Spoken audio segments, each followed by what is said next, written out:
அப்ப யாருக்கு அவர்கள் போறதன் மூலமாக ஒட்டுமொத்த கொங்கு மண்டலத்துல இழப்பு கிடையாது.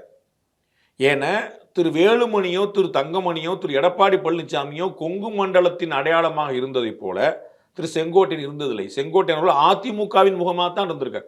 செங்கோட்டையன் யாருன்னா அவரை கவுண்டராவோ ஒரு ஈரோட்டுக்காரராவோ யாரும் பார்த்ததில்லை. அவரை ஏடிஎம்கே காரராக பார்ப்பாங்க. நான் ஒரு உதாரணம் சொல்லியிருக்கிறேன். திரு திருமாவளவன் அவர்களும் திரு ஆ ராசாவும் ஒரே சமூகத்தை சேர்ந்தவர்கள். ஆனா ஆ ராசாவை திமுக காரராங்க பார்ப்பாங்க. இவர் பட்டியல் சமூகத்துக்காக குரல் கொடுக்குறாரு பார்ப்பாங்க. ஆ ராசாவும் குரல் கொடுப்பாரு.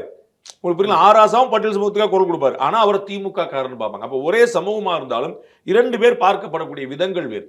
அப்ப திரு செங்கோட்டையன் அவர்கள் ஏடிஎம்கே காரரா பார்க்கப்பட்டார். அவர் கவுண்டர் சமுதாயத்தை சேர்ந்தவராகவோ கொங்கு மண்டலத்தை சேர்ந்தவரோ பார்க்கப்படல ஒண்ணு.